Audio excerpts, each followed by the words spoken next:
Hello, this is Dr. Mukhtar Yerima. Welcome back to my channel. Today I'm going to talk about nightmares. Nightmares are a form of sleep disturbances that occur during one stage of the sleep that is called REM sleep. So, nightmares are essentially dreams that have negative content. So, if you find yourself dreaming and the content of the dream appear very threatening, very dangerous, or even life threatening, or they threaten your integrity, or they threaten your security, or the content of the dream are very shameful that you do not want other people to know, and they end up waking you up from sleep, then you have experienced a nightmare. So, and this is different from other forms of dreams that might be scary or that might be uncomfortable, but they do not wake you up from sleep. Nightmares are likely to show contents that are dangerous or that are threatening to your security, threatening your life, threatening your integrity, threatening your wholesomeness. And examples of this include maybe seeing yourself being chased, maybe being chased by an animal or being chased by somebody who bears a very dangerous weapon. Or another example is that you may see yourself maybe falling from a very tall or high rise building, or maybe seeing yourself maybe drowning in a very large body of water, or maybe seeing yourself in a situation that is very shameful, compromising. So the moment you see yourself in these kinds of dreams and it ends up waking you up, then you have experienced a nightmare. Now, what happens after waking up from nightmares also is that you tend to find yourself afraid, anxious, worried, and you are apprehensive generally. In addition to that, you have some certain physical bodily reactions where you notice that your heart is beating very fast. You also have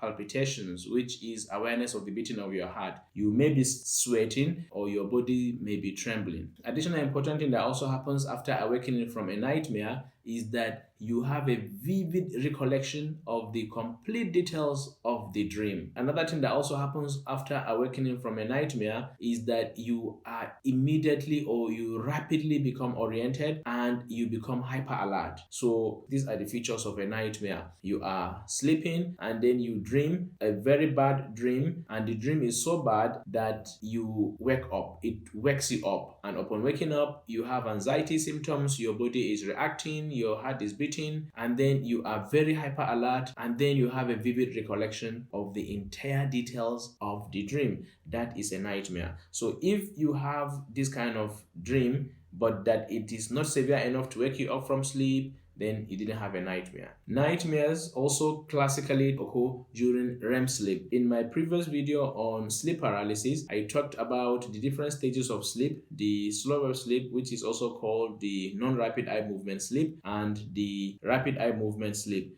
I talked about how when we first go to sleep, we initially go into slow wave sleep, and we spend some time in the slow wave sleep before we go to the first episode of rapid eye movement sleep. What I did not mention is that these things happen cyclically, in which we spend some time in the slow wave sleep and we move to the first episode of rapid eye movement sleep, and then we go back to another episode of slow wave sleep, and then we go back to another episode of rapid eye movement sleep. So throughout the night, this is what keeps happening. That's cyclical rotation from one stage to another. So throughout the sleep, this is what happens: cyclically moving from slow wave sleep to rapid eye movement sleep and going back to another slow wave sleep. And so this is exactly what happens in the night when we are sleeping. Now, we, however, spend more time in slow wave sleep in the early hours of the night, and then later we tend to spend more time in the rapid eye movement sleep. So classically, we spend about 15 minutes in rapid eye movement sleep initially, whereas we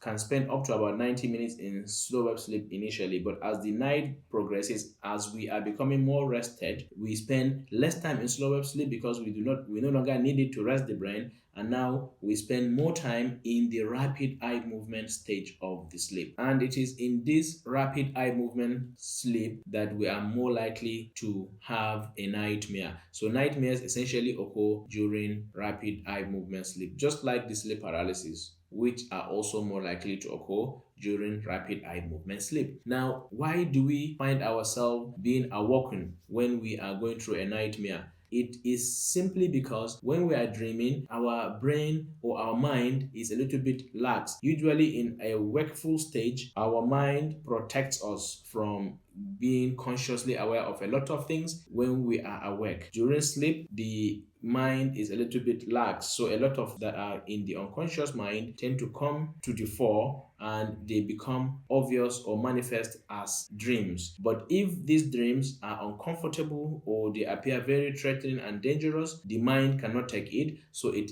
immediately wakes you up from that dream and it ends up also waking you up from that sleep. So that is the philosophy behind waking up from sleep when you are going through a nightmare. And that's why if you do not wake up from a bad dream, then it is not very bad and therefore it is not, or it cannot be considered to be a nightmare. So, who are the people that are more likely to have nightmares? Well, anybody can have nightmares, from young children and adolescents up to the elderly. However, nightmares are a little bit commoner in children and adolescents than adults, and women are more likely to have nightmares, especially if they are young adults. So, in children and adolescents, there is no gender difference, but as they become young adults, it becomes more commoner in women. So, what are the causes of nightmares? Nightmares can be caused by a number of conditions. If you're going through a stressful situation, you could have a nightmare. If you have a medical condition, you could have a nightmare, and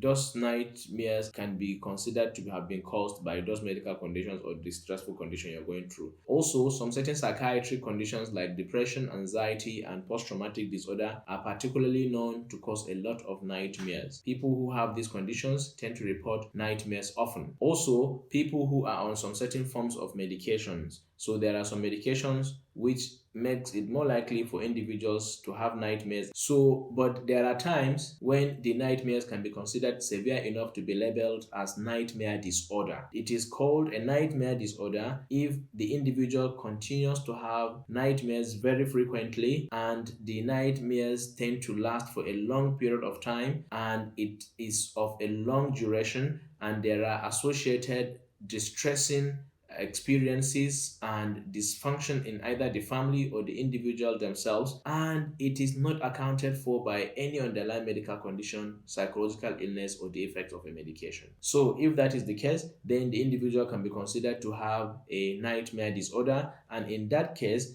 that nightmare needs to receive an independent evaluation and it needs to also be treated individually in its own right. However, in the other situations where nightmares might be associated with a medical condition, those medical conditions are the ones that warrant being treated. So, nightmares, like I said, are a form of sleep disorders that occur in which the person has very bad dreams that are distressing and they are threatening, and the individual is awoken by the dream and they become anxious, they have bodily reactions, and then they recollect the details of the dream and there is rapid alertness upon awakening. There are medications if there is need to independently treat the nightmare. There are effective medications that can be used to treat it.